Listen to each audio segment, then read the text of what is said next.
there is this question from Jonathan Lee. It's a little bit from the illegal questions that just now. He says, I think for those non-registered businesses, the illegal one, also not allowed to register TIN number.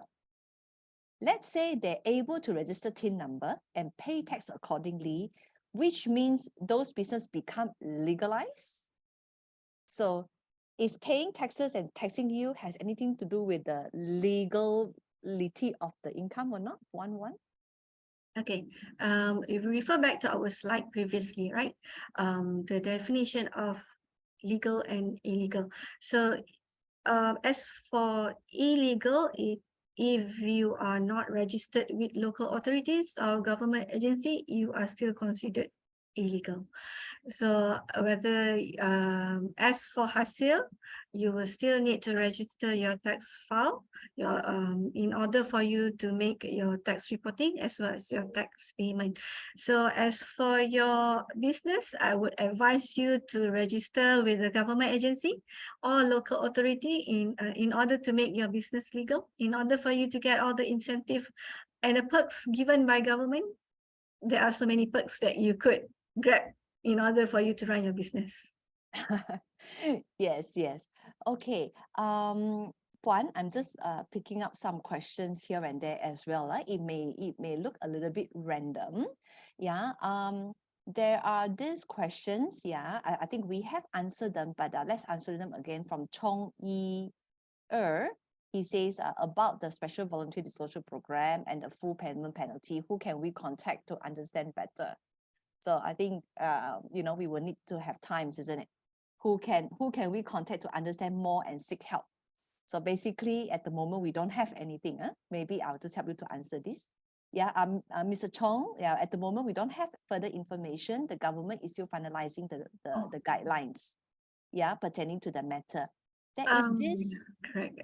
We are hoping for somewhere mid of May to issue on the guidelines and FAQ. So just prepare all your documents at the moment. So once the guidelines are out, you can quickly submit by 1st June. So ladies and gentlemen, after Raya holidays, right? Basically, if you're talking about mid-May, yeah, if everything will be ready, yeah, and guideline will be out, definitely Syarikat will actually have another sessions to actually feed this information forward. Beforehand, please prepare yourself. Yeah, if you need to, yeah, to come forward and then do the needful lah. One, I'd like to actually pose this question. I know in essence of time, we don't have much time for Q&A. There is this questions on by Moon, just being posted at 11:13. I'm a Malaysian. Currently, I work in Vietnam, okay, for an overseas company where I receive my salary in the form of US dollars. My company has helped me to pay tax to Vietnam government, and the balance they will bank in to my Malaysian bank account. Do I have to pay tax again in Malaysia? So I think maybe he looked at the last few slides. The government are exchanging information. Right. Okay. So, just a clarification. She is in Malaysia, working in Malaysia, or working in Vietnam? Looks like she's working in Vietnam. Looks like she is physically overseas. She's physically overseas. All right. So, then we'll need to look at where she actually a resident in that year. So if let's say for that accounting year, financial year, she is in Vietnam, more than 182 days, and she will be resident in Vietnam, right? So she will be entitled to pay tax in Vietnam. As for the money being transferred to Malaysia, yeah, information will be given to hasil under the AUI process. However, if it was being picked up by audit, I'm sure you have your information to clarify with our audit officers. Yeah. So for Ms. Moon, the person who is posting the questions, if in a situation you are being posted back to Malaysia, Okay, That would be under a the different story. yes, under exactly the same scenario, you are being posted back and work from home from Malaysia, for example. So Moon, just for your information, if there is a change, meaning you are being assigned now back to Malaysia under the same Vietnamese employment situation, your Vietnamese employer also, do the tax deduction and remit the money in Malaysia. And Puan, would you be able to comment under that situation? Would there be any different? Moon decided to work from home from Malaysia now. Okay, so there will be a different situation where actually Ms. Moon is physically in Malaysia, where she is a resident in Malaysia, and that will be taxable in Malaysia. Okay, regardless from income from overseas. So according to our tax law, she would need to still submit her return form. And for tax being paid by the employer, she can make a deduction for a double tax deduction computation in the tax return form, and we will see the differences of taxes from both countries. So it will be a different story where the taxpayer resident in that year, in order for us to determine whether he or she is taxable in Malaysia or not.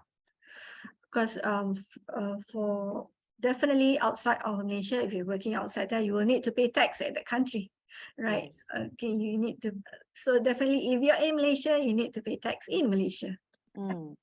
Yeah. So for taxpayers who's actually having these situations, a lot of time without you knowing, you come under declared tax jurisdictions, come under the shadow economy situations. So it is very important that you do actually contact a tax consultant.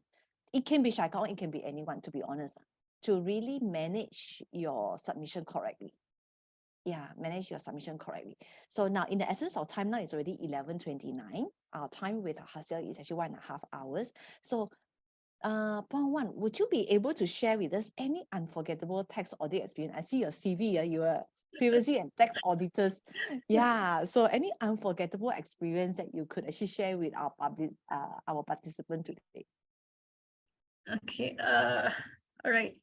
As an audit officer, I would say wisdom and knowledge would comes over the years with experience. There are a number of unforgettable experience encountered during our field audit, as there are good as well as unfortunate experience. Miss Agnes, I'm sure you experience with Hasil officers during our visits to your client premise. Okay, as we know, intention of audit is not to disturb taxpayer, but actually to verify the income reported is correct, especially since our implementation of assessment system. Okay, there are various experiences, as I could say. There were instances where we were squeezed into a small room without ventilation for audit purposes, and there are instances where documents were wet, where we could not check it properly. But however, these are just part of challenges of auditors that face during our audit fields. That's part of parcel of being an officer, right? Yeah. But there's one taxpayer that we had, as I say, very coordinating, where after the audit process, we had settled the case, but he would come back and share his experience in financial investment. So it's an added plus for us, because I'm not an investor. I don't know anything about shares.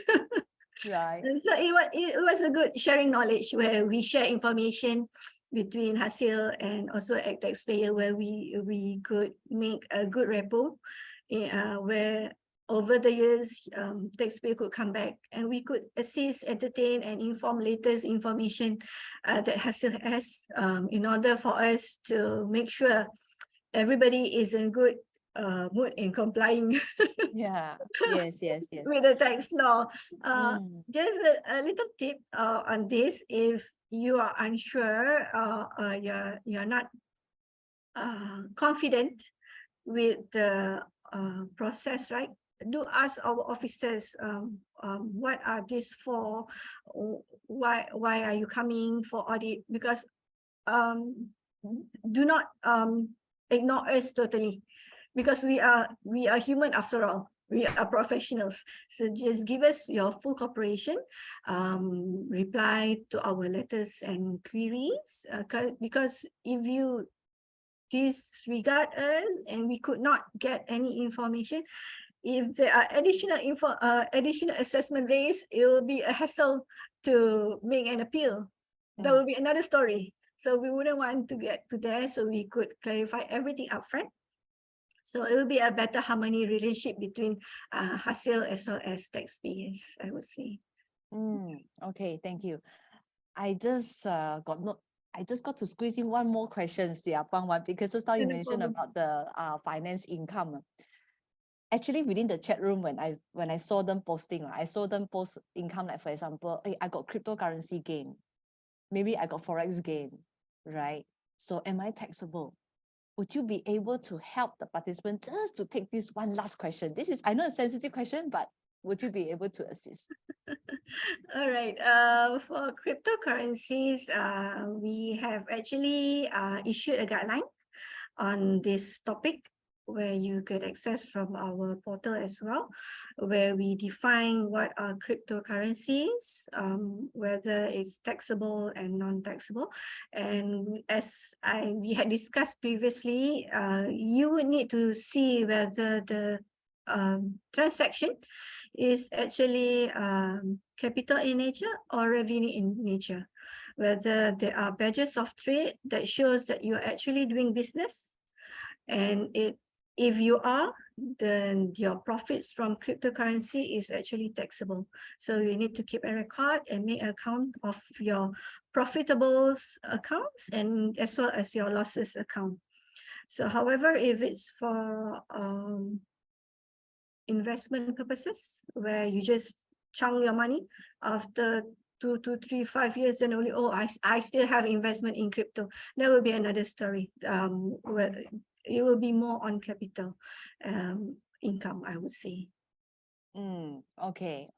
Now, ladies and gentlemen, actually, investment gain is a very difficult to answer question. Very difficult, because it's honestly case to case basis. So I saw the questions, like, oh, I retired already, meaning I got no other things that I do. Now, even that is actually not easy to answer. Just like that, it was still very much depending on the situation. And honestly, even if Inland Revenue during their audit, right, they finalize a decision onto this taxpayer, it may still differ for another taxpayer.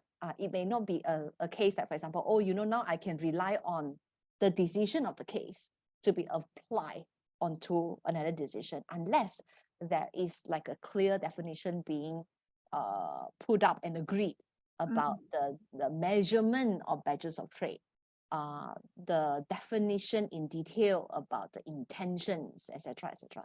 So before we even go to that kind of definition, honestly, it's case to case basis. Right.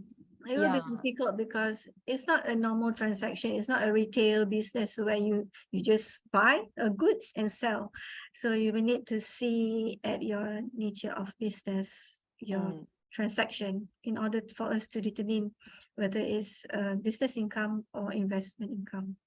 Yeah, but one thing very good to know, which I hope everyone hear that particular keywords is from one's point of view is, or Hasil point of view is, crypto actually also not viewed fully as a revenue income, meaning it can actually be an investment income, right? They are not ruling out these things, right? They are not ruling out the fact that, oh, it is an investment. It can be an investment, but at the same time, when the pattern comes in, the habit comes in, you may be construed as a revenue income.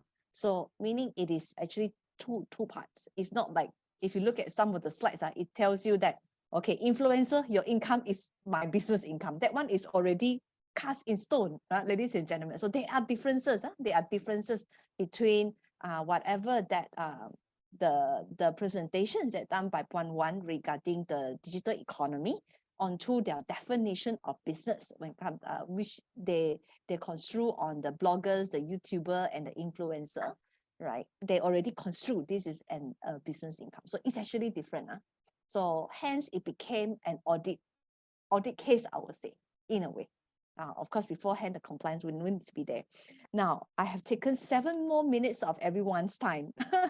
Yeah, allow me to do a quick conclusion. And before that, Puan Wan, is there maybe a statement for our participant today? A closing statement. Right. I would like to thank again to Syarikat Ong for inviting us today to share interesting topic on shadow economy and how Hasil is stepping on this economy where we would like to create awareness and hopefully it become a formal economy one day.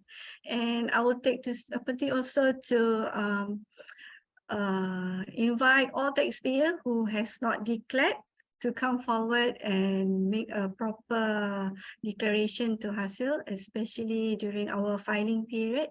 And as well, Selamat Hari Raya to everyone celebrating and happy holidays. Thank you. Thank you, Puan Wan. A concluding remark, creating a fair and healthy competitions takes everyone's effort to make it happen, not only via education and awareness, but actually through self-discipline. I think paying taxes, should I put it in a more precise manner, paying accurate taxes is an act of self-discipline. And what is the meaning of self-discipline, ladies and gentlemen? Is doing an act even when no one is watching. Yeah. So ladies and gentlemen, there is a lot of questions. We love those questions. Syarikat Ong team is going to copy all those questions and contact each other, and we will actually discuss within us to say whether should we actually have another no-topic kind of Q&A, like time to report your tax, like phase 2, whereby we will tackle questions just as it comes through the chat room. Okay. Now, to make it lively and make it informative to everyone.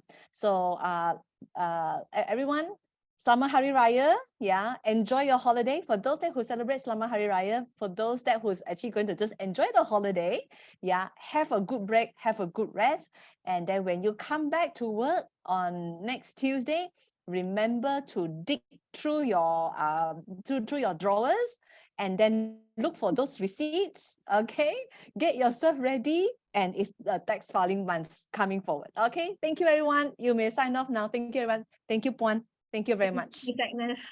Thank you. Thank you, the Hasil team behind as well. Yeah. Thank you.